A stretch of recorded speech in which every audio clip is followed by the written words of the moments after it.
नमस्कार, आप सुन रहे हैं रेडियो मधुबन 107.8 एफएम। इस विशेष अंक में आप सभी का फिर से स्वागत है। वन्यजीव सप्ताह हम मना रहे हैं, वाइल्ड लाइफ वीक हम मना रहे हैं और आज हमारे मध्य डॉक्टर सतीश कुमार शर्मा सर हैं और सर से हम आज वन्य जीवों की गणना के बारे में जानेंगे और फॉरेस्ट को बेहतर समझेंगे इस अंक में।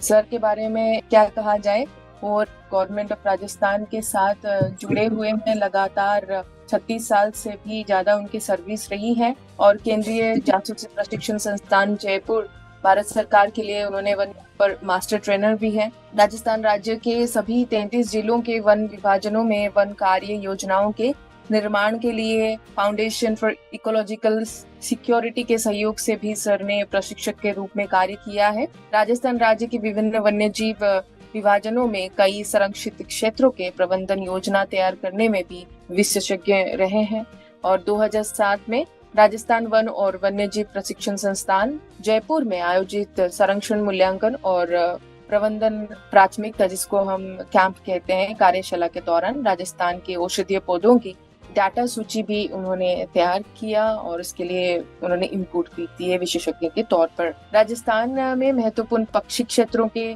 अधिसूचना के लिए भी मुंबई के नेचुरल हिस्ट्री सोसाइटी द्वारा, यानी कि बम्बई नेचुरल हिस्ट्री सोसाइटी द्वारा तैयार किए गए दस्तावेज में भी सर विशेषज्ञ के रूप में इनपुट दिए हैं। तो दक्षिण राजस्थान में वन्यजीव जनगणना के लिए भी मास्टर ट्रेनर हैं।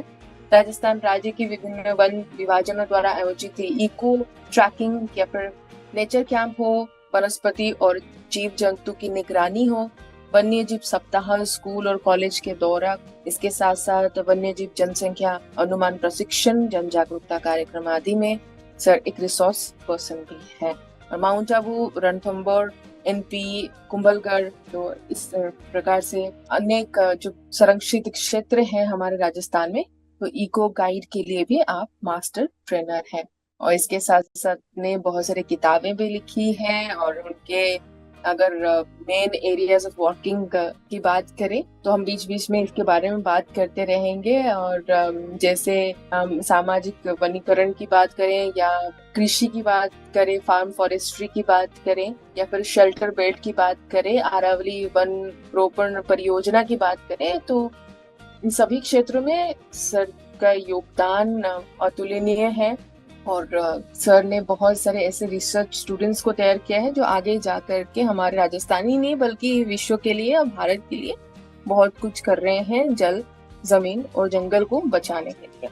तो आप भी हमारे साथ जुड़ सकते हैं 94-14-15-14-15 इस नंबर के माध्यम से। तो आइए डॉक्टर सतीश कुमार शर्मा जी के पास चलेंगे और उनसे आज के इस विषय के बारे में जानेंगे। सर, आपका बहुत बहुत स्वागत है आज के कार्यक्रम के अंतर्गत। बहुत बहुत धन्यवाद मैडम, आपको और आपके जितने भी श्रोता हैं सबको बहुत मेरा नमन, नमस्कार, सभी का बहुत आभार। धन्यवाद सर। सर, आपसे जानना चाहेंगे क्योंकि वन्यजीव गणना के ऊपर आज हम बात कर रहे हैं, तो ये वन्यजीव गणना क्या है और ये क्यों की जाती है, इसके क्या महत्व है? देखिए मैडम, हम अगर हमारे आसपास अगर हम देखें और पढ़ें, सोचें, समझें तो हमें पता लगे तो हमारी भारत सरकार भी हमारे मनुष्यों की गणना करती है। राजस्थान सरकार अपने पशुओं की भी गणना करती है। 10 साल में ऐसी गणना होती रहती है। तो गणना का मकसद यही है कि जैसे हम ये जानना चाहते हैं मनुष्यों की संख्या कितनी हो गई है, पशुओं की संख्या कितनी हो गई, इसी तरह वन विभाग भी अपने क्षेत्रों में, वन क्षेत्रों में जो वन्य जीव रहते हैं, निवास करते हैं, उनकी गणना करवाती है कि कौन से वन्य जीव की संख्या कितनी है। तो ये जो गणना है, ये गणना आमतौर पर हर साल की जाती है और कुछ विशेष जीव हैं जिनकी कुछ विशेष अवधि के बाद की जाती है। जैसे कि अगर टाइगर है हमारा, बाघ की हमारा राष्ट्रीय पशु भी है, उसकी गणना 4 साल में, हर 4 साल होती है। लेकिन हमारे राजस्थान सरकार हर साल जो गणना कराती है उसमें बाघ की भी होती है और सभी जितने भी जीव हैं, बाघ हैं, बगेने हैं, आपका सांबर हैं, चीतल हैं, बड़े पक्षी हैं, गिद्ध हैं, उल्लू हैं, जितने भी पक्षी हैं सभी की गणना हर साल की जाती है। तो ये ठीक उसी तरह की चीज है जैसे कि हमारी मनुष्य और पशुओं की गणना है। लेकिन पशुओं और मनुष्यों की गणना में अंतराल ज्यादा है। यहाँ हम हर साल कराते हैं, उसके पीछे ये है कि अगर हम 10 साल का इंतजार करें और उस 10 साल में कुछ ऐसी घटित हो रही है घटना या कोई ऐसी समस्या है कि वो समस्या किसी वन्य जीव को समाप्त कर सकती है, तो अगर 10 साल बाद हम चेते तो हम उसका निराकरण नहीं कर सकते। इसलिए क्योंकि वन्य जीवों पर खतरे बहुत ज्यादा हैं, मनुष्यों पर खतरे नहीं है, क्योंकि मनुष्यों को बचाने के लिए हॉस्पिटल हैं, दवाएं हैं, डॉक्टर हैं, सरकार है, पुलिस है और वो खुद भी हैं। लेकिन हमारे जंगली जीवों को बचाने वाले तो ये सब चीजें तो है नहीं, उनको तो कोई इनको बचाएगा सभी तो बचेंगे, इसलिए उन पर खतरे ज्यादा हैं। इसलिए खतरों को देखते हुए वन विभाग हर साल उनकी गणना करवाता है ताकि ये पता लगा सके कि हमारे राज्य में विभिन्न वन क्षेत्रों में किस किस प्राणी की संख्या का क्या स्थिति है। कोई प्राणी कम तो नहीं हो रहा है, कोई प्राणी समाप्ति की तरफ तो नहीं बढ़ रहा है, प्राणियों में प्रजनन हो रहा है नहीं हो रहा है। ये सब जांचने, परखने, समझने के लिए हर साल वन विभाग अपने वन्य जीवों की, वन्य प्राणियों की अपने अपने क्षेत्रों में गणना करवाता है। सर एक ही बार साल में या साल में 2 बार ऐसा? साल में एक बार होती, साल में एक बार होती है और साल के उस हिस्से में गणना होती है। क्योंकि आप अगर वर्षा में करवाते हैं तो वर्षा में होगी नहीं, क्योंकि वर्षा में रास्ते ठीक नहीं है, वर्षा में घास बड़ी बड़ी हो जाती है, पेड़ों पर पत्तियां आ जाती है, बहुत कम दिखेंगे, तो इसका मतलब वर्षा उपयुक्त नहीं है। सर्दियों में दिन छोटे होते हैं तो काम के घंटे कम होते हैं, सर्दियों में भी पानी जो है जगह जगह मिलता है। लेकिन गर्मी का मौसम ऐसा है जिसमें 2-3 चीजें घटना हो जाती है। बहुत सारे पौधे राजस्थान के अपनी पत्तियां गिरा देते हैं, तो इसकी वजह से दूर तक जंगल में दिखाई देता है कि कौन आ रहा है, कौन चल रहा है, कौन हलचल कर रहा है, कौन रास्तों पे आ रहा है। विजिबिलिटी बढ़ जाती है, दूर तक देखने की क्षमता बढ़ जाती है, तो हम दूर तक जानवरों को देख सकते। दूसरी बात, गर्मी में पानी हर जगह नहीं है, कुछ कम सीमित क्षेत्र ही ऐसे हैं जहां गर्मी में पानी रहता है, और पानी पीने के लिए जानवर एक बार तो आएगा ही आएगा। पानी हमारी क्या सभी जानवरों की बहुत से एक आवश्यक वस्तु है। इसलिए जानवर की इस प्रवृत्ति को देखते हुए कि एक बार 24 घंटे में पानी पीने तो आएगा ही आएगा, 2 बार भी आ सकता है, 3 बार भी आ सकता है, एक बार तो उसको आना पड़ेगा। इसलिए इन 2 सुविधाओं की वजह से कि उस समय कम क्षेत्रों में कम पानी है तो हमें कम टीम ही बनानी पड़ेगी। मान लीजिए अगर हम सर्दी में करें तो सर्दी में तो एक वन क्षेत्र, किसी एक वन विभाग की रेंज में मान लो 200 जगह पानी है, तो हमें 200 जगह आदमी बिठाने पड़ेंगे, आदमी हमारे पास है नहीं। लेकिन गर्मियों में उसी क्षेत्र में सिर्फ 20 जगह ही पानी है, तो 20 जगह हमें टीम बैठानी पड़ेगी। तो इस प्रकार हम कम मानव संसाधन से भी बेहतर नतीजे निकाल सकते हैं। यही कारण है कि हम साल में एक बार, वो भी गर्मी के मौसम में, और वो भी आम तौर पर जो मई महीने की पूर्णमासी है उस दिन कराते हैं। और किसी वजह से मई महीने की पूर्णमासी उस दिन फुल मून होता है, मान लो तूफान आ गया, वर्षा होगी, मौसम गंदा हो गया, क्लाउडी डे है, उस दिन फुल मून की कोई संभावना नहीं है, तो जून के महीने में फुल मून का चांस ले लिया जाता है। इस तरह या तो मई में या जून में, इन 2 महीनों में ये सेंसस की जाती है, क्योंकि ये गणना आमतौर पर 24 घंटे की होती है। क्योंकि हमारे जो प्राणी है 2 तरह के, कुछ प्राणी ऐसे हैं जो दिन में सोते रहते हैं, सिर्फ रात को निकलेंगे गतिविधि के लिए, कुछ प्राणी ऐसे हैं जो रात को सोते हैं, दिन को निकलते हैं गतिविधि के लिए। यानी कि दिनचारी और रात्रिचारी 2 तरह के प्राणी हैं। तो दोनों तरह के प्राणी हमारी गणना में आ जाएं, इसके लिए जरूरी है कि हम 24 घंटे की गणना करें, ताकि दिन में दिन वाले दिख जाएं, दिन में जागने वाले, रात में वो सब भी दिख जाएं जो रात्रि में जागते हैं। तो इस तरह इस गणना को तकनीकी रूप से हमें 24 घंटे करती है, ताकि हम सभी जो प्राणियों की विविधता है उन सभी का हम देख सकें और उनके संख्याओं का आकलन कर सकें। जी सर, जी सर। तो अभी हमने रीजन जाना कि क्यों गर्मी के मौसम में वन्यजीव गणना किया जाता है। तो आपसे पूछना चाहेंगे कि वन्यजीव गणना किन किन प्रजातियों के लिए की जाती है, पक्षी गणना भी की जाती है क्या, तो दोनों में डिफरेंस क्या है? देखिए, ये जो गणना की जाती है ये सभी प्राणियों की जाती है जो भी वन क्षेत्र में होते हैं, इसमें पक्षी भी शामिल हैं। लेकिन जो बहुत छोटे जीव हैं जो दिखाई नहीं देते या जो पानी के आसपास प्राय नहीं पहुंचते हैं, तो जब दिखेंगे ही नहीं तो उनको गणना नहीं कर सकते। जैसा अब चूहे आएंगे ही नहीं, अब गणना कैसे करें? झाऊ चूहा आएगा ही नहीं, पानी तक दिखेगा नहीं, अब गणना कैसे करें? सांप पानी तक पहुंचते ही नहीं है, अब गणना कैसे करें? बहुत सारे छोटे छोटे पक्षी अब वो दिखते ही नहीं, गणना नहीं। तो जो बहुत छोटे जीव हैं जो दिखते नहीं हैं, उनको छोड़कर ऐसा कोई भी जीव जो हमें आंखों से दिख रहा है, चाहे वो स्तनधारी हो, चाहे वो पक्षी हो, चाहे वो सरीसृप हो, उन सभी प्राणियों को इस गणना में किया जाता है। आपका गीदड़ से लेकर खरगोश, आपका टाइगर यानी बाघ, तेंदुआ, हिरण जिसमें सांभर है, चीतल है, काला हिरण है, चिंकारा है, नीलगाय है, जंगली सुअर हैं, ये सारे प्राणी से लेके हमारे पक्षी, सारे गिद्ध, क्योंकि बड़ी साइज के हैं, दिख जाएंगे। सारस क्रेन है, बड़ी साइज का है, दिख जाएगा। उल्लू बड़ी साइज के हैं, दिख जाएंगे। ऐसे ही हमारे मगरमच्छ जो हैं, बड़ी साइज का मगरमच्छ कहीं न तो दिखेगा। घड़ियाल है, बड़े कछुए हैं। तो ऐसे कोई भी जीव, बड़े जीव जो हमें पानी के पास या पानी के आसपास ये हमें दिखाई दे, हम गिनते हैं। लेकिन ऐसा नहीं कि सिर्फ हम पानी के पास ही गिनते हैं। एक्चुअली में देखा जाती है, जो हमारी गिनती होती है ये पूरे एक वीक के आसपास चलती है। तो एक दिन छोड़कर 6 दिन, पहले 6 दिन लोग अपनी बीट में, जो हमारा वनरक्षक है उसके क्षेत्र को बीट कहते। तो पूरे जंगल में बहुत सारी बीट है, तो जो वनरक्षक अपनी बीट में हर रास्ते पे घूमेगा, क्रिस क्रॉस, इस रास्ते उस रास्ते, जिधर से जो भी रास्ता या पगडंडी मिल रही। क्योंकि ये जो जंगली जानवर हैं, ये इनके अपने खुद के रास्ते अलग होते हैं। आदमियों की पगडंडी रास्ते अलग हैं, जानवरों की पगडंडी और रास्ते अलग हैं, जिनको हम गेम ट्रेल कहते हैं। तो ये जानवर अपने अपने गेम ट्रेल पे घूमते हैं। तो उन गेम ट्रेल के ऊपर हमारा वनरक्षक जो है वो घूमता है, देखता है। तो उसको जो दिखाई दे रहा है आंखों से, उसको रिकॉर्ड करेगा। जो आपका टाइगर और पैंथर है, उनके पैरों के निशान के वो प्लास्टर ऑफ पेरिस से कास्ट ले लेगा, नाप ले लेगा, उनके नमूने ले लेगा। उन नमूनों को फिर बाद में कार्यालय में लाके उनकी पूरी जांच पड़ताल की जाती है। उनकी लंबाई कितनी है, चौड़ाई कितनी है, उससे उनकी हमें एक संख्या का आभास होने लग जाता है कि इसमें कितने जानवर हैं।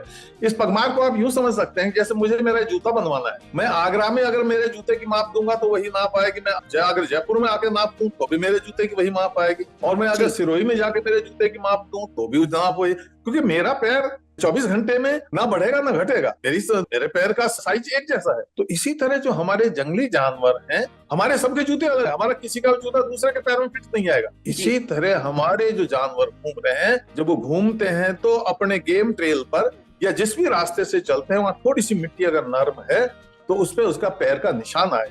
और अगर मिट्टी नर्म नहीं है तो वन विभाग, वन कर्मी जगह जगह जहां दोराहे या तिराहे हैं, यानी जहां दो रास्ते मिलते हैं, दो गेम ट्रेल मिलते हैं, वहां पर वो थोड़ी सी कुटी हुई पतली सी मिट्टी, सूखी मिट्टी, उसको छलनी से छानकर एक छोटा सा पाउडर जैसा छिड़क कर एक के वहां पर परत जमा देते हैं। इसको कहते हैं PIP, पा इंप्रेशन पैड। पा इंप्रेशन पैड का फायदा क्या, उससे पहले उसको एक झाड़ू देकर साफ कर दिया जाता है, ताकि अगर पुराना कोई भी निशान है जानवर के पैरों पे, वो सब मिट जाएं। और फिर पा इंप्रेशन पैड, यानी कि मिट्टी की, सूखी मिट्टी की एक लेयर बना दी जाती है उस रास्ते पर। कई बार मिट्टी नहीं है तो राख से भी बना देता है। और उसका मकसद क्या है, जो भी जानवर उधर से गुजरेगा अपने पैर का नाप वहां निशान छोड़ के जाएगा। और दोराहे, तिराहे, चौराहे पे क्यों बनाते हैं, चौराहे तिराहे पे क्यों बनाते हैं, क्योंकि इधर वाला भी आएगा तो भी वहां पैरों का निशान छोड़ के जाएगा, इधर से आएगा तो भी पैरों के निशान से छोड़ के जाएगा। इसलिए तिराहे और चौराहे पे ये PIP बना दिए जाते हैं। कुछ PIP, पा इंप्रेशन पैड, पानी के जो स्रोत हैं जहां पानी पिएगा उसके आसपास भी बना दे, क्योंकि उधर जब आएगा तो पैर तो टिकाएगा ही।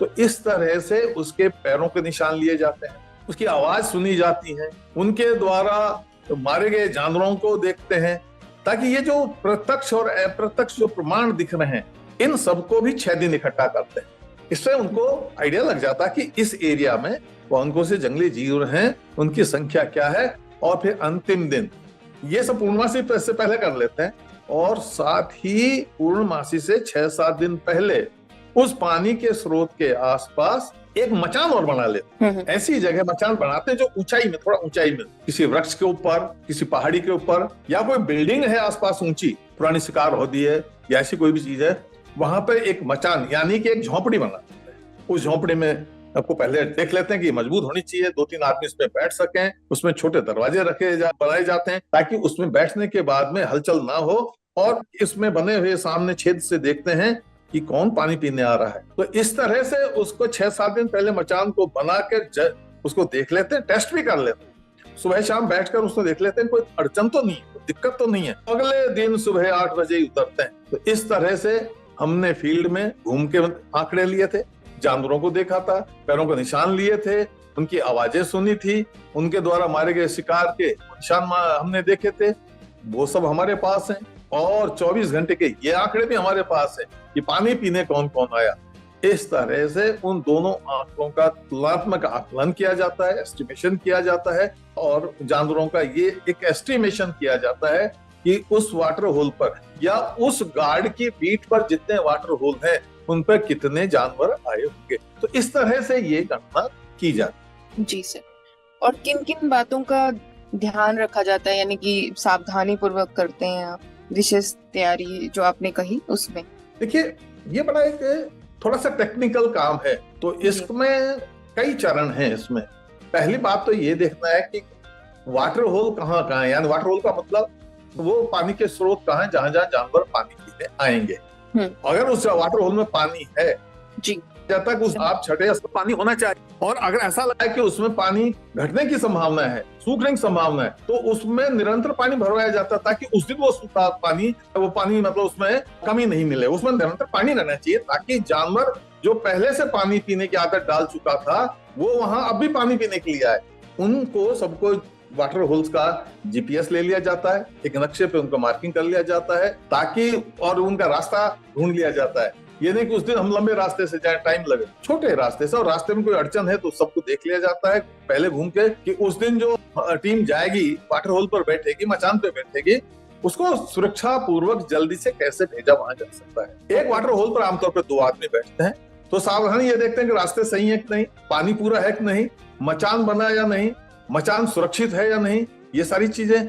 इसके अलावा ये भी सावधानी की जरूरत है कि जो आदमी वहां बैठेगा उसके पास आदमियों की कमी है तो कई बार बाहर से भी लेने पड़ते हैं, कुछ स्वयंसेवक भी लेने पड़ते हैं। उन स्वयंसेवकों को प्राणी पहचानने आते हैं या नहीं, अगर नहीं आते हैं तो उनको विधिवत ट्रेनिंग दी जाती है। उनको कपड़ों का भी ध्यान दिलाया जाता है, उस दिन आप तड़क भड़क वाले सफेद कपड़े ना पहन के आए, आप हो सके तो हरे कपड़े पहन के आए, खाकी कपड़े पहन के आए, या चितकबरे कपड़े पहन के आए जो अलग से चमके नहीं। साथ ही उनको वो भी बताया सिखाया जाता है कि आपको शांत रहना है, आपको बातचीत नहीं करनी है, मोबाइल अटेंड नहीं करना है, कैमरे की फ्लैश नहीं डालनी है, और अगर कोई बात करनी है, कोई संदेश देना है, आपस में कोई बात एक्सचेंज करनी है तो किस तरह से करनी है, ऐसे कौन से कोड वर्ड हैं। हम हाथ दबाएंगे, एक बार हाथ दबाया इसका मतलब ये हुआ, 2 बार हाथ दबाया इसका मतलब ये हुआ, अगर एक उंगली खड़ी की तो इसका मतलब ये रहेगा, 2 बार उंगली खड़ी की तो इसका मतलब ये रहेगा, आपको अगर दाईं तरफ हाथ लगाया इसका ये मतलब रहेगा, बाईं तरफ, तो अपना वो निर्धारित कर लेते हैं कोड, क्योंकि उस समय जानवर पानी पी रहा है और उसी समय हम अगर बातचीत स्टार्ट कर दें, भले ही वो बातचीत गणना से संबंधी हो, लेकिन जानवर तो बेतक के भाग जाएगा। तो इस तरह वो सारी चीजें, वो ट्रेनिंग हुई या नहीं हुई, अगर वो पहले से ही इस काम में जुड़ा रहा है तो ये और भी सुविधा हो जाती है। अगर नया आदमी है तो ये सारी सावधानी रखनी पड़ती है कि मनुष्य को जो हम एक बैठेगा काउंटिंग के लिए, उसकी क्षमताएं कितनी हैं, उसकी कैपेसिटी कितनी है एनिमल को पहचानने की। दूसरा, वो बीमार तो नहीं है वो आदमी, या उसे खांसी तो नहीं है, या उसे जुकाम तो नहीं है, वो रात को खांसेगा, जुकाम लगे तो या तो रोग को ठीक करके आओ या आप वहां से हट जाओ। तो वो सब भी उसकी एक तरह का छोटा मोटा मेडिकल भी उसको देखते हैं, हाँ ये 24 घंटे में इसकी वजह से कोई ऐसी अननेचुरल आवाज तो पैदा नहीं हो जाएगी कि जानवर भाग खड़ा होगा। फिर उसके बाद ये देखते हैं कि भाई इसके घड़ी कौन सी पहन रखी है, अगर ऐसी घड़ी है जो रात को कट कट कट कट करती, क्योंकि ये जंगली जानवर बिजली जो कड़क रही है उससे नहीं घबराते हैं, लेकिन घड़ी की कटकट से उसको फौरन पहचान जाता है, आवाज तो ये अलग तरह का जानवर आएगा ही नहीं। तो ऐसी सारी चीजें, उसका मोबाइल साइलेंट है या नहीं, मोबाइल में विशेष तरह की लाइट तो नहीं निकल रही है, ये सारी चीजें वहां इंश्योर की जाती है। इसके अलावा ये भी सावधानी रखे जिस मचान में चढ़ेंगे कैसे, इसके अलावा 2 आदमी बैठेंगे या 2 से ज्यादा हैं तो वजन सहन कर पाएगा या नहीं सहन कर पाएगा, खाने की क्या व्यवस्था है, सूखा खाना, चने, गुड़ ये है या नहीं, या दिन में खाना पहुंचेगा तो कौन सा टाइम रहेगा। ऐसा नहीं कि उस समय जानवरों का पानी पीने का टाइम आ रहा है, उसी समय वहां से फूड सप्लाई हो रही है तो डिस्टर्बेंस हो जाएगा।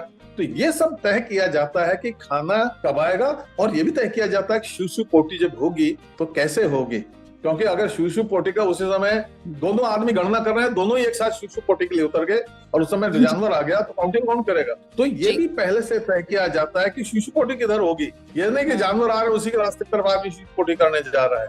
ये सारी चीजें, उस समय आदमी का पेट तो खराब नहीं है, पेट खराब होने पे वो रात भर पेट बेचने रहेगा, उसके ऐसी कोई बीपी वगैरह ऐसी दवाइयों की तो जरूरत नहीं है, अगर है दवाई तो अपने लेके आया नहीं है। ये सारी चीजें जानवर के बिहेवियर से संबंधित, आदमी की मेडिकली और उसके से संबंधित, आदमी की सेफ्टी से संबंधित, जो भी बैठो उसकी सेफ्टी का क्या, ये साथ ही जिन परफॉर्मा में जिनमें नोट करते हैं गणना वगैरह, परफॉर्मा साथ है या नहीं है, तो वहां रात को जब कागज पे लिखेंगे, कागज आवाज नहीं करना चाहिए, कागज को कैसे हमें सरकाना है कि वो आवाज नहीं करे। ये सारी चीजों की सावधानी रखनी पड़ती है। जो आदमी वन विभाग का बैठेगा वो भी इसकी पालना करेगा, और दूसरा वन कर्मी उसके साथ है जब तो ठीक है, लेकिन अगर बाहर से वॉलंटियर लिया गया है तो उसकी एक तरह से एक छोटी सी ट्रेनिंग करके उसको उतना जागरूक किया जाता है ताकि वो कमांड को समझे और अपना बेस्ट योगदान दे ताकि गणना सही हो। ये सब चीजों की सावधानी वहां पर रखनी पड़ती। जी सर, आजकल जो तकनीकी निकला हुआ है कैमरा ट्रैप की, तो ये पद्धति क्या है, इसे कैसे आप यूज करते हैं? देखिए, इसका यह है कि अगर आप किसी कैमरे से मेरा फोटो खींचे, मान लीजिए मैं अभी कुर्ते और पजामे हूँ, आप मेरा फोटो ले लिया, फिर मैं पैंट पहन के आ गया, मेरा आपने फोटो ले लिया, फिर मैं सिर्फ बनियान में आ गया हूँ, आपने मेरा फोटो ले लिया, तो मेरा फोटो आप देखेंगे तो भले ही मैंने कपड़े अलग अलग पहन रहा हूँ लेकिन मेरा चेहरा नहीं बदल रहा है, या मेरे माथे पे चोट का निशान है वो चोट का निशान नहीं बदलेगा। तो उससे आप थोड़ी देर में, पुलिस वाले उसी से पहचानते चेहरे को। इसी तरह हमारे जंगली जानवरों के भी जो चेहरे हैं, खासतौर से ऐसे जानवर जिनके शरीर पर धारियां या धब्बे हैं, उनके वो धब्बे और धारियां बदलते नहीं। अब टाइगर के शरीर पर धारियां हैं, हमारा जो तेंदुआ है, चीतरा है, उसके शरीर पर धब्बे हैं। अब ऐसा नहीं कि इसके 10 साल पहले अलग तरह के धब्बे और धारी थे और 10 साल बाद अलग तरह के, और आज सुबह अलग तरह के धब्बे धारी हैं और शाम को अलग तरह के धब्बे धारी नहीं, ये बदलते नहीं है, ये वैसे के वैसे रहते हैं। तो अगर मैं किसी जानवर का फोटो इस तरह से लूं कि उसके दाईं तरफ के धब्बे और धारी फोटो में आ जाए ठीक से और बाएं तरफ के भी आ जाएं, तो उन धब्बे धारियों से अगर उसके 10 फोटो खींचे तो वो धब्बे धारी वैसे के वैसे आएंगे। जबकि दूसरे, अगर उस कैमरे के सामने से दूसरा जानवर निकलेगा, टाइगर निकलेगा, पैंथर, उसके धब्बे धारी अलग तरह के होंगे। तो इस तरह से कैमरा जो ट्रैप है उसको इस तरह किया जाता है कि जानवर की ऊंचाई क्या है, उस ऊंचाई के ऊपर कैमरा लगाया जाता है। जानवर की ऊंचाई 1 मीटर है, कैमरा 5 मीटर ऊपर कर दिया तो हवा का फोटो खींचेगा, जानवर का फोटो तो आएगा ही नहीं। तो ये देखते हैं कि हम आमतौर पे जो कैमरा ट्रैप विधि है, ये विधि अपनाई जाती है टाइगर के लिए और पैंथर के लिए, खासतौर से टाइगर के लिए। तो टाइगर की ऊंचाई को ध्यान में रखते हुए ये देखते हैं कि इधर से टाइगर आमतौर पर आता है, इस गेम ट्रेल से वो आता है और जाता है। तो आता जाता है तो उस रास्ते के दाईं तरफ और बाईं तरफ 2 कैमरा आमने सामने लगाए जाते हैं टाइगर की हाइट के हिसाब से, ताकि जब उसके सामने से निकलेगा तो ऑटोमेटिक वो एक कैमरा दाईं तरफ का फोटो खींच लेगा, एक बाईं तरफ का, तो दोनों तरफ की धारी आ जाएंगी कैमरे उसके। तो 2 तरह की धारी। अब ये टाइगर अगले कैमरे पे भी इसका वही दाएं बाएं तरफ का फोटो खींचा, तीसरे कैमरे पे भी खींचा। हम इन तीनों फोटो को जो मिलान करेंगे तो वही धब्बा और वही धारी दिखेगी। इसका मतलब एक ही टाइगर है। अगर दूसरा टाइगर होगा तो उसकी धारी अलग तरह की आएगी। तो इस तरह से कंप्यूटर पे जो हम मैग्नीफाई करके धारियों को देखते हैं तो पता लग जाता है। और कई बार तो इनके शरीर पे विशेष निशान भी होते हैं। वो निशान, मान लीजिए किसी के 3 डॉट, 1-2 धारियों में 3 डॉट हैं और दूसरे टाइगर के 2 डॉट हैं, तो 3 डॉट वाला 2 डॉट का फोटो खट से पैसा आ जाएगा, भैया 3 डॉट वाले तो अलग फोटो करो, 2 डॉट वाले अलग करो, और वो फोटो अलग करो जिसमें डॉट है ही नहीं, इसका मतलब 3 जानवर है। तो इस तरह धब्बे और धारियों का पैटर्न बदलता नहीं है, फिक्स रहता है, और उन्हीं के फोटो से। अब ये अगर टाइगर 10 किलोमीटर दूर भी जाके फोटो खिंचवाएगा तो फोटो से पकड़ा जाएगा कि ये वही टाइगर है जो 10 किलोमीटर पीछे फोटो खिंचवा का है, क्योंकि इसके 10 किलोमीटर पीछे वाले फोटो और 10 किलोमीटर बाद वाले फोटो में धारियां सेम आ रही हैं। इसका मतलब ये एक है। इसे यूं समझ सकते हैं, हम जब अपना पेमेंट उठाते हैं तो हम अंगूठे का निशान लगाते हैं, क्योंकि हमारे अंगूठे की धारियां किसी भी व्यक्ति से नहीं मिलेंगी, यूनिक है, किसी भी दूसरे आदमी से नहीं मिलेंगी। कोई हमारे पेमेंट की चोरी नहीं कर सकता। यही हाल टाइगर पैंथर का है। इनके धब्बे और धारियां यूनिक होती हैं। किसी भी एक टाइगर का दूसरे टाइगर से धारी नहीं मिलती, किसी भी एक पैंथर के धब्बे दूसरे से नहीं मिलते हैं। जिस तरह हम हमारे अंगूठे की लाइंस की वजह से हमारा पेमेंट सुरक्षित रहता है, इसी तरह हर टाइगर और पैंथर के जो धब्बे हैं उसकी वजह से उनकी पहचान अटूट और अक्षुण्ण रहती है, हमेशा हमेशा के लिए। हर साल वही धब्बेधारी होंगे, बदलते नहीं है। इसलिए पिछले साल वाले धब्बेधारी, इस साल वाले और अगले साल वाले, कोई परिवर्तन नहीं होता है। इसलिए जितनी बार ये इसकी गणना होगी, इसकी गणना में चाहिए 10 बार फोटो खिंचवाए, गणना 1 मानी जाएगी। उन 10 फोटो को, फोटो 10 होंगे, फोटो 15 हो सकते हैं, किसी के फोटो 3 होंगे, लेकिन काउंटिंग उसकी 1 मानी जाएगी। इस तरह से कैमरा ट्रैप विधि से काउंटिंग होती है। जी। तो जो वन्यजीव गणना है, इसमें जैसे आपने कहा वॉलंटियर्स ही जाते हैं ना, तो विद्यार्थी और आम नागरिक भी पार्टिसिपेट कर सकते हैं इसमें? हाँ, इसमें जा सकते हैं, लेकिन कुछ शर्तों के साथ। एक तो नाबालिग को नहीं जाएंगे, बच्चे नहीं जाएंगे, नाबालिग नहीं जाएंगे। थोड़ा सा ऐसा आदमी जो बीमार है वो नहीं जाएगा, ऐसा आदमी जिसको खांसी जुकाम है वो नहीं जाएगा, है ना। आमतौर पे लड़कियां जा सकती हैं, लेकिन फिर भी ये कोशिश करते हैं कि लड़कियां अगर हैं तो वो अगर फॉरेस्ट गार्ड लेडी गार्ड है तो फिर वहां सुरक्षा की दृष्टि से और सामाजिक कई दिक्कतें हैं, वो सबके को ध्यान में रखते हुए वन विभाग पूरा ध्यान रखता है और लोगों को मौका देता है।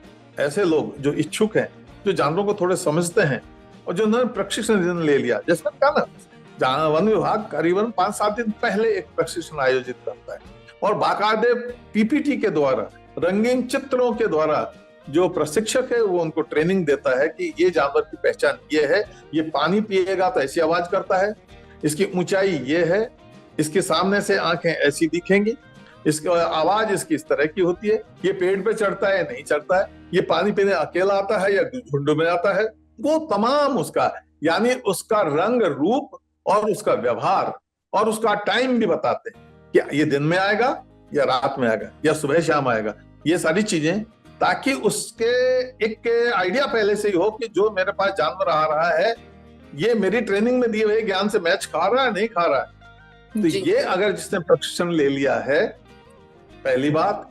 दूसरा, उसको अंडरटेकिंग देना पड़ेगा कि मैं वहां शांति बनाए रखूंगा, शोर शराबा नहीं करूंगा, मैं प्रदूषण नहीं फैलाऊंगा, प्लास्टिक लेके नहीं जाऊंगा, मैं वहां अनावश्यक रेडियो मोबाइल इसको यूज नहीं करूंगा, मोबाइल को मैं साइलेंट रखूंगा, मैं बिना स्वीकृति के फोटो नहीं खींचूंगा, ये नहीं कि कैमरा मैं फोटो की फ्लैश लगा जान को डिस्टर्ब कर दिया, इन सब चीजों का। और अगर जंगली जानवर से कोई हादसा हो गया तो वन विभाग इसका जिम्मेदार, ये अंडरटेकिंग देना पड़ेगा।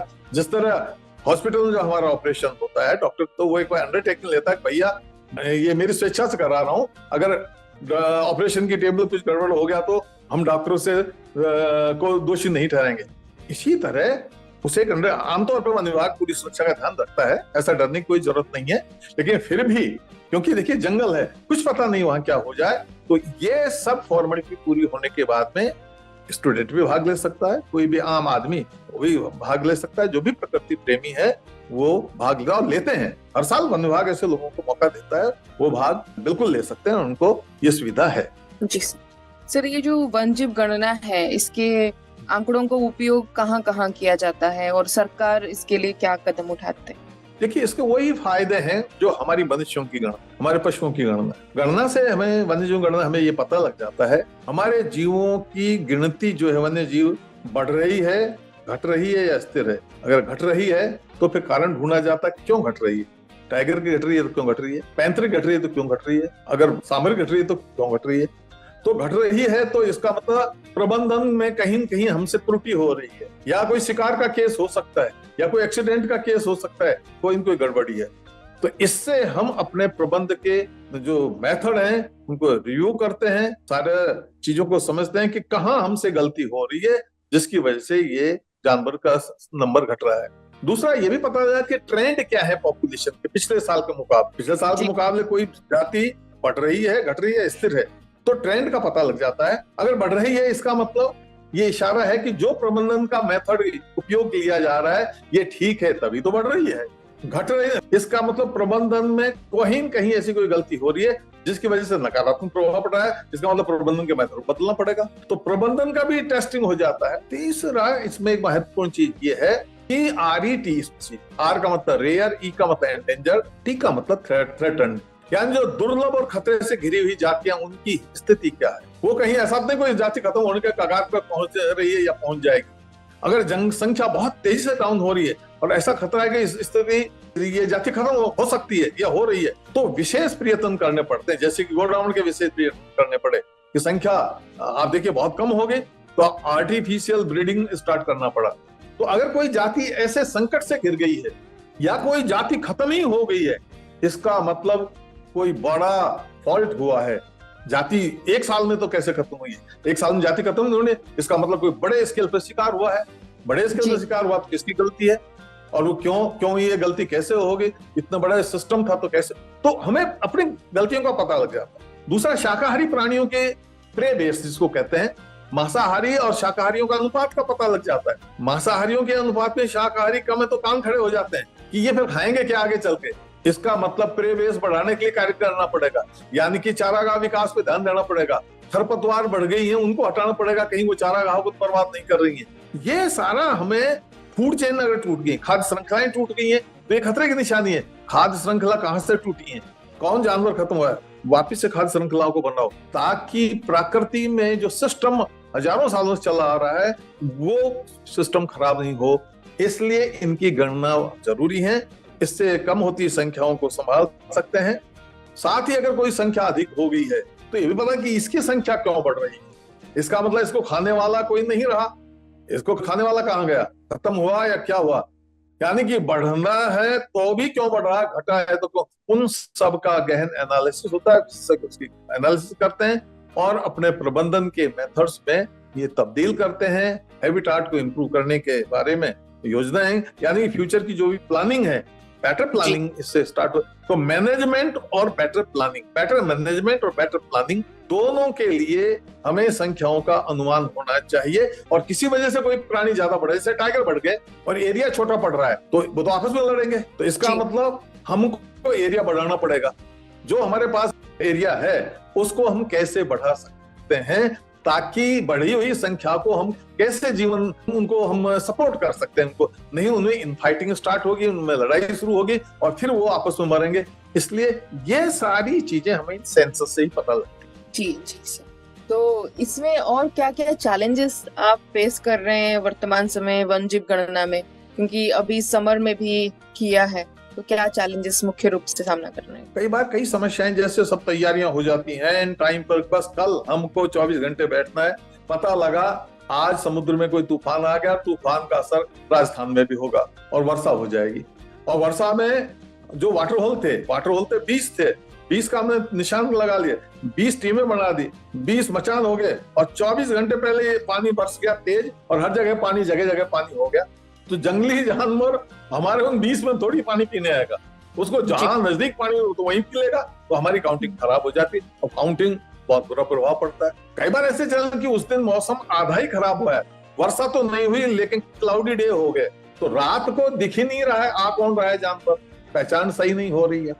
दिन वाले तो काउंटिंग हो गए, लेकिन रात को क्लाउडी डे होने की वजह, क्लाउडी नाइट होने की वजह से फुल मून दिखा ही नहीं, और नहीं दिखने की वजह से अंधेरे में जानवर की काउंटिंग गड़बड़ हो गई।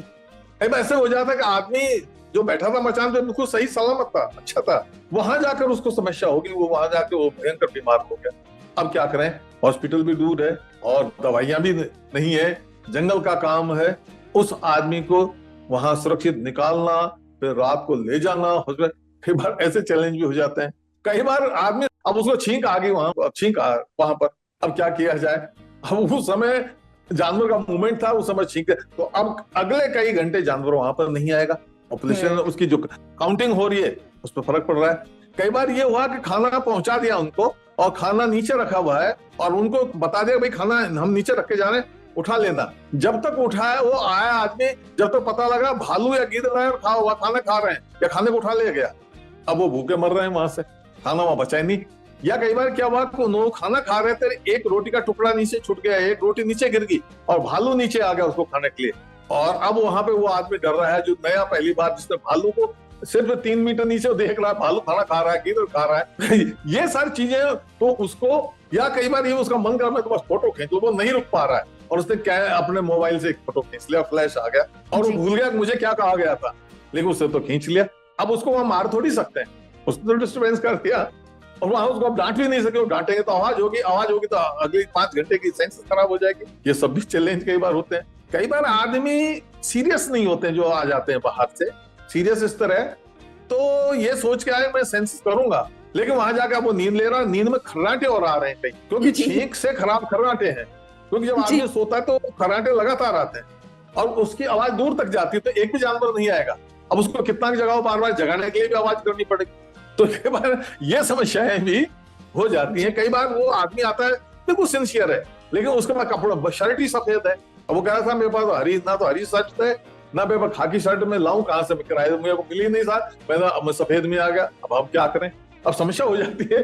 तो ये छोटे छोटे कई बार क्या हुआ कि रात को सब ठीक था, इतनी तेज हवा चली कि मचान गिर गया, और मचान गिर गया अब, और गिरने से एक चोट भी आ गई किसी को। तो ये सारी समस्याएं छोटी छोटी कई बार आती हैं, लेकिन जो अनुभवी आदमी होते हैं, थोड़े समझदार होते हैं, वो गणना को खराब होने नहीं देते हैं, कोई न कोई रास्ता निकाल कर और वो टिके रहते हैं। और अगर कुछ लफड़ा हो भी रहा है तो उस इमरजेंसी में वो बिना वक्त गवाए या बिना घबराए कोई रास्ता निकाल देते हैं। और कोशिश ये करते हैं कि अगर हम 100% काम को अच्छा नहीं कर सकें तो 95% तो अच्छा करें, 5% कहीं समस्या आई तो उसको सहन करना पड़ता है कि भाई ये चीजें हो जाती हैं। जी सर।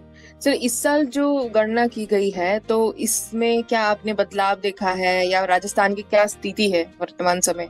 नहीं, इसमें क्या होता है, ये जो गणना करते हैं, गणना के ये सभी आंकड़े रेंज वाले हैं। जो मैंने कहा बीट गार्ड अपने आंकड़े देगा रेंजर को, जो कि रेंज है। रेंजर अपने आंकड़े अपने डिवीजन को यानी कि अपने डीएफओ साहब को देते हैं। डीएफओ अपने आंकड़े, जो स्टेट में सबसे बड़ा अधिकारी है वाइल्ड लाइफ का, वो है चीफ वाइल्ड लाइफ वार्डन जी। तो चीफ वाइल्ड लाइफ वार्डन को देते हैं और चीफ वाइल्ड लाइफ वार्डन उन आंकड़ों को फिर जारी करते हैं। तो एक्चुअली में अगर आप यहाँ लोकल लेवल देखेंगे तो हम सिर्फ अपने जिले का अपना जो है बता पाएंगे या अपनी रेंज का बता, हम पूरे स्टेट का नहीं बता पाते। तो पूरे स्टेट के जो आंकड़े हैं वो आप देखिए, अगर मई में अगर हुई है सेंसस तो जुलाई तक आ जाते हैं, जून में हुई है तो अगस्त तक आ जाते हैं। और बाकायदे वन विभाग एक बुकलेट जैसा पब्लिश करके उनको पब्लिक करता है ना। तो ये, और आप अगर जाएंगे वन विभाग की वेबसाइट पे जाएंगे तो अभी आपको ये आंकड़ों का डिटेल आपको मिल जाएगा। इसमें ये सारी चीजें, बहुत सारी जीके वगैरह की पुस्तकें उनमें भी ये काफी से आते हैं। वन विभाग की जो पब्लिकेशंस हैं, हर साल जो वार्षिक रिपोर्ट निकलती है विभाग की, उस वार्षिक रिपोर्ट में पिछले साल तक के आंकड़े सारे अपडेट होते रहते हैं। फॉरेस्ट के भी, वाइल्ड लाइफ सेंसस के भी, कितनी सेंचुरी है, कितने, सबके आंकड़े अपडेट होते हैं रहते हैं।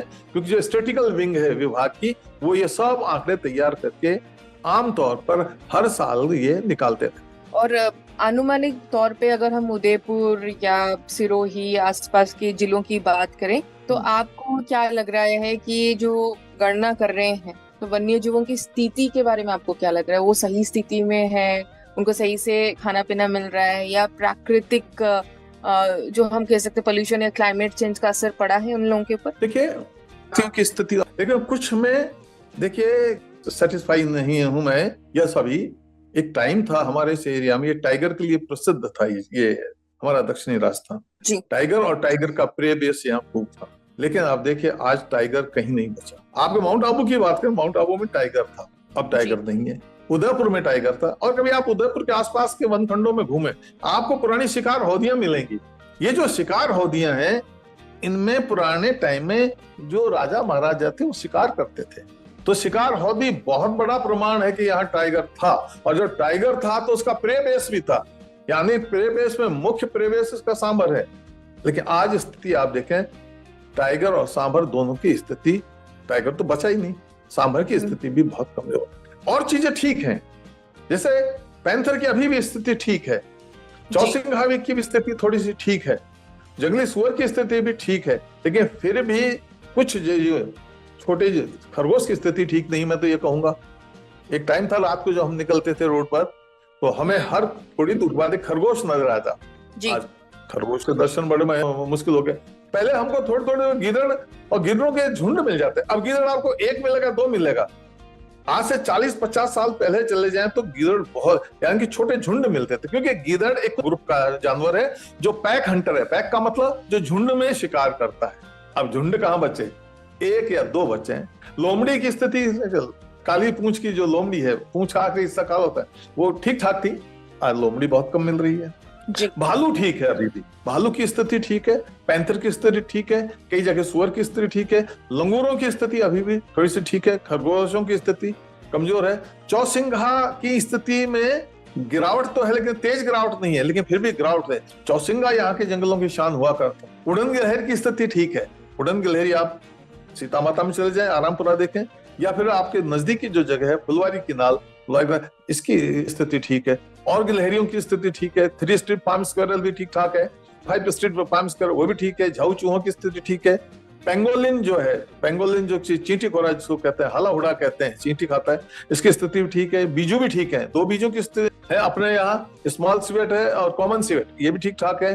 कई जगह आपके अपने जंगल कैट भी ठीक है। रस्टी स्पॉटेड कैट ठीक ठाक है, दुनिया की सबसे छोटी बिल्ली, ये भी ठीक है। यानी कि मैं यूं कहूंगा कि हम 3 स्थिति बता सकते हैं। कुछ जानवर ऐसे हैं जो या तो खत्म हो गए या कम हो रहे हैं। टाइगर खत्म हो गया, जंगली कुत्ता खत्म हो गया। इसी तरह आप देखिए यहाँ काला हिरन खत्म हो गया। ये इस दक्षिण राजस्थान में काला हिरन अब थोड़ा सा जो बचा है, सिर्फ आपका भीलवाड़ा में बचा है, बाकी काला हिरन बहुत कॉमन था। चिंकारा की स्थिति थोड़ी गिरता जा रहा है, टाइगर खत्म हो गया। तो ये ऐसे जानवर हैं जो कि इनकी स्थिति या तो खत्म हुए, या एक टाइम था आपका सिरोही से लेके और पाली तक आपका जंगली कुत्ता हुआ करता था, जंगली कुत्ता खत्म हो गया। कुछ जानवर हैं जिनकी स्थिति ठीक ठाक है अभी भी, जैसे सुअर है, आपका पैंथर है, रस्टी स्पॉटेड कैट है, जंगल कैट है ना, इनकी स्थिति ठीक ठाक है। कुछ की स्थिति और भी बेटर है, खरगोश की स्थिति बेटर है, लंगूर की स्थिति बेटर है, स्वेट है तो उसकी स्थिति बेटर है, रस्टी स्पॉटेड कैट भी ठीक ठाक है, जंगल कैट भी ठीक ठाक है, आपका हाइना भी थोड़ा सा ठीक ठाक है। तो क्रोकोडाइल जो मगरमच्छ है, उसकी स्थिति काफी अच्छा है। आप अगर जवाई में अकेले चल जाएं तो 200 से 300 के बीच का एस्टिमेशन है अकेले एक ही बांध में क्रोकोडाइल का। तो और आप देख पाली के आसपास के इलाकों में यहाँ देखिए आपको हर दूसरे तीसरे बांध में कोई ना कोई आपको मगरमच्छ मिल जाएगा। ऊद बिलाव खत्म हो गया, ये इलाका ऊद बिलाव के लिए, ऑटर के लिए प्रसिद्ध था, ऑटर खत्म हुआ। भेड़िया की स्थिति भी बहुत बुरी हुई, बहुत कम भेड़िया बचा। तो ये देखा जाए तो अपने इस इलाके में मिली जुली स्थिति है, लेकिन अच्छी बात यह है कि हैबिटाट है, हैबिटाट बचे हुए हैं। जानवर खत्म हो गए लेकिन हैबिटाट, उनके रहने के जो घर हैं वो अभी भी बेटर स्थिति है, पीने के पानी की स्थिति भी बेटर है, ग्रासलैंड की स्थिति भी बेटर है। लेकिन जानवरों के नंबर के हिसाब से यहाँ मैं कहूंगा कि औसत अगर बात की जाए तो काफी और सुधार की जरूरत है। जैसे जंगल है वैसे जानवर हमारे यहाँ अभी दिख नहीं रहे जी। तो इसे बढ़ाने के लिए आमजन क्या योगदान दे सकता है जो इस वक्त रेडियो सुन रहे हैं? कुछ चीजें हम कर सकते हैं जंगली जानवरों को बचाने के लिए।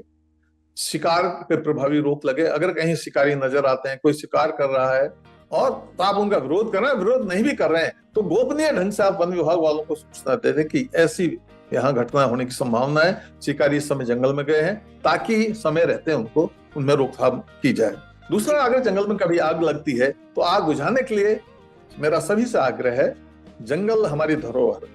अगर कोई भी आपको वन विभाग बुलाता है और वन विभाग नहीं भी बुलाता है तो अभी हमारा दायित्व है, हम अपने आसपास कहीं भी लगी हुई आग को देख के वन विभाग को सूचित करें, या जो भी प्रशासन का कोई भी कारिंदा आसपास उसको सूचित करें और अपन बगैर किसी के इंतजार किए उस आग को काबू करें। क्योंकि आग को बुझाने से जंगली जानवर भी मरने से बचते हैं और उनके चरने का, खाने का जो चारा है वो भी बचता है। अगली चीज ये कि जंगली जानवरों के पीने के पानी की अगर कमी है तो गर्मी के समय में थोड़ा बहुत पानी आप अगर हम एक परिंदा ही बांध दें तो छोटी छोटी चिड़ियाओं को पानी मिलेगा। अगर आपके खेत में कहीं कुएं में, ट्यूबवेल के पास कोई खेली वगैरह है, उसी में थोड़ा सा पानी भर दें, जानवर रात को पी के चला जाए, उसको देख भी लिया तो उसके में शोर शराबा कर उसको डिस्टर्ब ना करें। अगर जानवर कभी गांव में आ गया, सड़क पे आ गया, दुर्घटना हो गई है तो उसको उस घेर के खड़े ना हो, उसको पत्थर वगैरह ना मारे, एक तरफ से उसको रास्ता दे दे, जानवर भाग जाएगा। क्योंकि अगर हम डिस्टर्ब करेंगे, पत्थर मारेंगे तो हम पे अटैक और करेगा। तो जानवर को बच के निकलने का मौका दे दें, और जब रेस्क्यू ऑपरेशन चल रहे हैं उस समय हम थोड़ा शांति बरतें ताकि जानवर को शांतिपूर्वक पकड़ा उसको जा सके। जानवरों के जो चारागाह वाले इलाके हैं, आग्रह है सभी से, चारागाहों पर अतिक्रमण एक बड़ी समस्या है। लोगों ने चारागाहों को जगह जगह उनके स्वरूप को बिगाड़ दिया, कहीं अतिक्रमण समस्या है, कहीं juliflora, professor juliflora इतना आ गया कि वहां चारा तो कम है और लैंड टाना और जूली फ्लोरा ज्यादा है। तो इसकी वजह से हमारे जो जंगली शाकाहारी उनके आगे भी खाने की दिक्कत है और हमारे जो पालतू पशु उनके आगे भी खाने की दिक्कत है। इसलिए हम अपने अपने गांवों के चारागाहों को, पंचायत को सचेत करें, थोड़ा दबाव डालें कि चारागाहों को अच्छा रखें, चारागाहों की स्थिति उनको उपजाऊ रखें, उनकी कैरिंग कैपेसिटी बढ़ाएं ताकि हमारे शाकाहारी प्राणियों की अच्छी स्थिति रहे। मैं ये भी कहूंगा कि हम जंगली जानवरों को हमारी धार्मिक भावनाओं के वश हम फीडिंग ना करें। कई जगह हम उनको अपने हाथ का खाना खिला देते हैं, उनको शहरों के आसपास, धार्मिक स्थलों के आसपास हम खाना देते हैं, वो जंगल की बजाय फिर वहीं बैठे रहते हैं सारे दिन। हाँ, तो उनकी प्रवृत्तियों में परिवर्तन होता है, उनके स्वभाव में परिवर्तन होता है और वो एक्सीडेंट भी हो जाते हैं। क्योंकि सड़क पे आके बैठ गए तो कई बार कोई न कोई वाहन इस तरह से आता है कि वो एक्सीडेंट, उनको इतनी समझ नहीं है कि वाहन मुझे कुचल जाएगा, वो सड़क के बीच में बैठ सकते हैं, वाहन के ऊपर भी चढ़ जाते हैं ना। तो दुर्घटनाएं भी होती हैं, इसलिए उनको हम खाना ना दें, क्योंकि हमारे खाने में मीठा भी होता है, नमक भी होता है, ये सब वो खाने के आदी नहीं है। उनको जंगल का अपना एक प्राकृतिक भोजन ही खाने दें, हम हमारा मनुष्यों वाला खाना उनको नहीं दें। हम पॉल्यूशन को नियंत्रण करें, जगह जगह हम प्लास्टिक फेंक के आते हैं, जगह जगह कई चीजें फेंक आते हैं, इससे उन जंगली जानवर उस प्रदूषण की चपेटे में आ जाते हैं। उनके पीने के पानी के जो स्रोत हैं उनको प्रदूषण ना करें। हम वहां पिकनिक मनाते हैं, वहीं प्लास्टिक डाल देते हैं, वहीं कुछ कुछ डाल देते हैं, तो जानवर उसको खा लेते हैं, पी लेते हैं पानी को, तो वो प्रदूषण के भी शिकार हो जाते हैं। इसलिए हम ध्यान रखें। तो ये सारी चीजें हम थोड़ा सरकार का, वन विभाग का हाथ बटाएं, जहां जहां वन विभाग अपने वृक्षारोपण कर रहे हैं उनके वृक्षारोपणों में भी हम हेल्प करें।